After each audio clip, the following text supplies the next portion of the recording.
Rana Ehsan, Afzal and Naeem Haider Panchota साहब, thank you so much for being on the program. I'll start with you, Rana Ehsan. PTI तो मुज़ाकरात से इनकार कर चुकी है खुलकर. PMLN का मौक़िफ़ क्या होगा या गवर्नमेंट का मौक़िफ़ क्या होगा? और जो अभी ख्वाजा साहब बात कर रहे हैं कि 9 मई में तो क्लियर कट है कि ये लोग शामिल हैं, तो फिर तो आपको खुशी कमीशन बना देना चाहिए था. बिस्मिल्लाहिर्रहमानिर्रहीम. देखिए, जो गवर्नमेंट का फैसला था, मुज़ाकराती कमेटी का फैसला था, वो उसको तहरीरी तौर पे 28 जनवरी की डेट जो है वो दी गई थी. हमें नहीं समझ आती कि एक तो ये बड़ी मुश्किल से मुज़ाकरात की तरफ आए और उस एक स्टेप बैक था, एक यू टर्न था जब 26 नवंबर को इन्होंने जो एक इंतशारी कोशिश की इस्लामाबाद में धावा बोलने की, वो जब उसमें बुरी तरीके से फेल हुए तो फिर ये मुज़ाकरात के लिए आए. तो इनके जो मकासद थे मुज़ाकरात में, जब ये आए भी तो इन्होंने जिस तरह का माहौल रखा हुआ था कि सिविल नाफरमानी करेंगे, रिमिटेंसेस की बात की, और इनके जो माउथ पीसेस थे यूट्यूब पे उन्होंने रोज़ दर्ज दिया कि आप इसको स्टार्ट करें, वो भी नहीं हो सका. फिर इन्होंने डेडलाइंस देते रहे. तो देखिए, हुकूमत ने तो बड़ा एक सीरियस एफर्ट किया और हमने चौथी नशिस्त के लिए अनाउंसमेंट भी कर दी थी, लेकिन बहरहाल ये वॉकआउट कर गए. और इससे ये साबित होता है कि ये मुज़ाकरात में ना कभी सीरियस थे, इनका कोई जरूर पर्सनल एजेंडा था.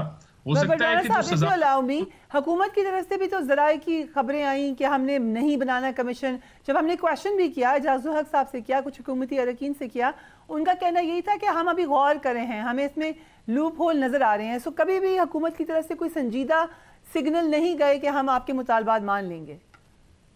देखिए, असल काम तो जो मुज़ाकराती कमेटी उसने करना था ना. अभी तो इन्होंने हमें तहरीरी तौर पे डिमांड लिख के दी तो उसका जवाब देना था. बहुत सारे मुख्तलिफ मौक़िफ़ थे, आपने सुनाए भी. ख्वाजा आसिफ साहब का जो है वो मौक़िफ़ ये था कि इन पे हमें एतबार नहीं करना चाहिए, और वो सच साबित हुआ किसी हद तक. नवाज का भी मौक़िफ़ था. बहुत सारे कुछ लोगों का मौक़िफ़ था कि जुडिशल कमीशन बनाने हैं तो फिर जब ये 2014 के धरने हैं उस पे भी बनाए जाएं, 26 नवंबर और ये बाकी चीज़ों पे भी बनाए जाएं. तो कुछ लोगों का ख्याल था कि ये क्योंकि सब जुडिस है, मैटर तो नहीं बन सकते. तो लेकिन जो हतमी जवाब है वो तो हमने 28 को देना था. बहरहाल देखें, बात ये है कि पीटीआई जो है वो उसका जो इक़दामात रहे हैं वो मुल्की मफादात को तो नहीं सपोर्ट करते रहे. अभी कल कांग्रेशनल हेयरिंग की कोशिश इन्होंने की चंद कांग्रेसमैन से, वो इनका मामला एक अमेरिका से मुदाखलत कराने का, वहाँ ये कोई इनको नतीजे नहीं मिल रहे. ऑक्सफोर्ड के अंदर इलेक्शन लड़ने गए, वो फेल हुआ. 26-24 नवंबर फेल हुआ. अब मुज़ाकरात जो है वो अंडर प्रेशर कराना चाहते थे, डिक्टेशन देना चाहते थे. अब ये खुद ही उससे भी भाग गए. तो हमें तो नहीं समझ आती कि ये जमात जो है वो इसका कोई भी फैसला जो है वो मुल्की मफादात के लिए नहीं है. और इरफान सिद्दीकी तो कहा कि अगर मुज़ाकरात चलते तो बड़ा बेहतर होता. खुशाइन बात थी कि जो पार्लियामेंट है उसके अंदर यही तरीकाकार होता है कि आप मुज़ाकरात से हल करते हैं अपने मामलात और आगे लेके जाते हैं चीज़ों को. मुल्क को भी इसकी ज़रूरत है, लेकिन मेरे ख्याल से पीटीआई इस चीज़ से बिल्कुल अलग है कि मुल्क की क्या ज़रूरियात हैं, मुल्क के लिए क्या चीज़ बेनिफिशियल है. उनको अपनी ज़ात से कुछ नहीं नजर आता. हो सकता है कि ये जो सजा इनको 14 साल की सुना दी गई, ये इनका एजेंडा था कि शायद इसके ऊपर कोई रिलीफ मिल जाता, वो उसके बाद अब ये फौरन. Okay, on the lighter note मैं समझी कि शायद ये 14 साल की सजा दिलवाना इनका एजेंडा था, but you clarified it. Thank you. Naeem Haider Panchota साहब, thank you for being on the programme. एक अफसोसनाक वाकया कल आप जिस प्रोग्राम में थे वो हुआ, सोशल मीडिया पे भी हर तरफ ये वायरल है. ये अफसोसनाक एक ट्रेंड है, हम देख रहे हैं इनटॉलरेंस का, माशरे के अंदर भी आ रही है. पॉलिटिकल डिवाइड बढ़ रहा है, लोग एक दूसरे से नाखुश हैं, एक दूसरे का ओपिनियन सुनने की हिम्मत ही नहीं है.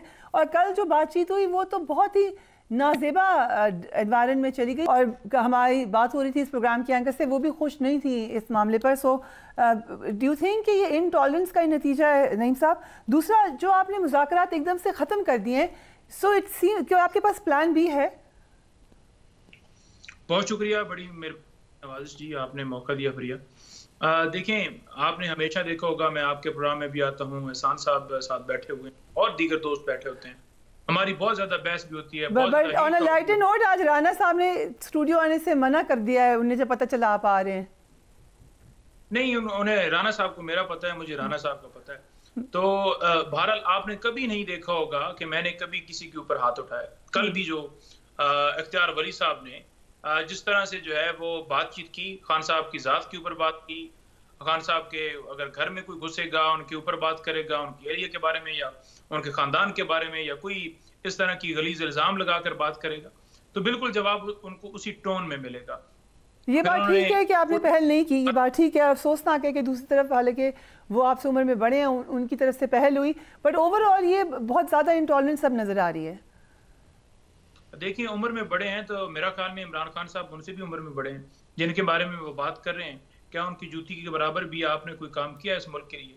तो बात यह है कि आपने अपने कद काट के हिसाब से, अपने जो है वो इखलाक के हिसाब से, अपने जो आपका होता है बैकग्राउंड उसके हिसाब से, और एक आप ये समझ लें कि पाकिस्तानी होने के नाते, एक मजहबी होने के नाते, ये सारी चीजें आप उसमें शामिल बट नईम साहब उसमें तो obviously heat of the moment था, आपने पहल भी नहीं की, आपने रिएक्ट किया, सो वो यकीनन वी कैन थिंक कि उस वक्त आप पे प्रेशर था। अब जब आपने बाद में सोचा तो फिर आपने ये तो जरूर सोचा होगा कि ये माहौल होना नहीं चाहिए प्रोग्राम्स में।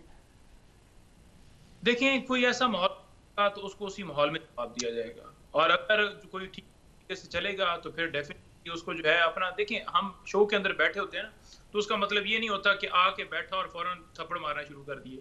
आपने जुबान के साथ अगले बंदे को हराना होता है, जुबान के साथ बात करनी, बहस करके। लेकिन अगर कोई ये बहस के अंदर ही गाली निकालेगा तो फिर उसको गाली के जवाब गाली में ही दिया जाएगा। मैं ये सोच रही हूँ कि वहाँ पे खातून एंकर थी तो उसका भी किसी ने लिहाज नहीं किया। वैसे खातून एंकर तो चुप करके बैठी रही हैं, उनको भी मेरा ख्याल में दिल था कि शो जो है थोड़ा तो चलता रहे और उनका शो भी हिट हो जाए। वो प्रोग्राम के पहले ही डॉक्टर फिजा कह रही थी है नहीं doctor Fiza, I think that's being unfair to हर।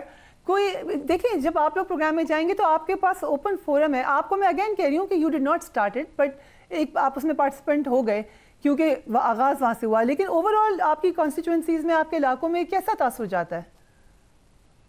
मैं वही गुजारिश कर रहा हूँ ना कि जो उसने स्टार्ट किया मैंने उसको जवाब वहाँ पर भी दिया, और मैं बिल्कुल इरादा रखता हूँ अब जिस टाइम मेरे सामने वो आएंगे, किसी शो में बैठे होंगे तो बिल्कुल जो है या कहीं रास्ते में मिलेंगे तो बिल्कुल मैं उसका कोई सरफा नहीं करूँगा, और जो वार उन्होंने किया है मैं उसी तरीके से वार करूँगा और उनको मौका भी नहीं दूंगा। मैंने तो उनको काफ़ी वहाँ पर मुक्के शुक्के मारे हैं ना, लेकिन उनको मैं मौका भी नहीं दूंगा। अगर आपको याद हो सेनेटर अफनान की, और जी जब पर्सनल मामला बनाया है तो फिर पर्सनली लेके मैं भी चलूंगा। अब आगे आ जाए मुज़ाकरात की तरफ, ये तो मैं उससे निपट लूंगा, ये मेरा मामला है।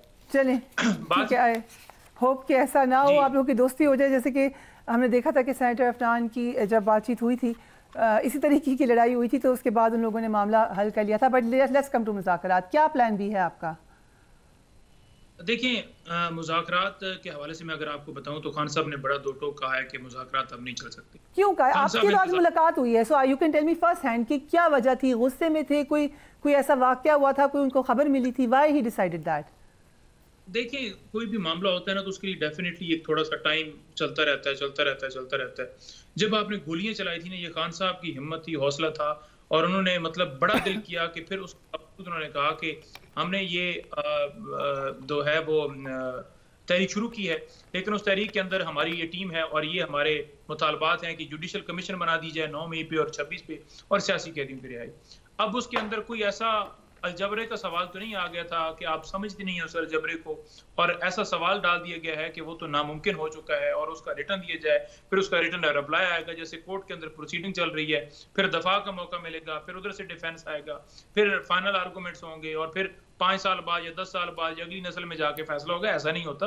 हम कह रहे हैं कमीशन बनाए, आप 2 मिनट में बना सकते हैं, नोटिफिकेशन निकालें, सीनियर जजेस सुप्रीम कोर्ट क्यों या हाई कोर्ट क्यों, इसी तरह सियासी कैदियों की आप इंतजार कर लेते हैं 7 वर्किंग डेज का, कह रहे थे सिद्दीकी साहब, उसके बाद हुकूमत कहती है हम नहीं बना रहे कमीशन, तो आपकी विन विन सिचुएशन थी। आप कहते हैं हम निकल रहे हैं मुज़ाकरात से, या वो कहती है हम बना रहे हैं, तो फिर भी आपकी विन विन सिचुएशन थी। आपने अब भी क्यों फैसला किया?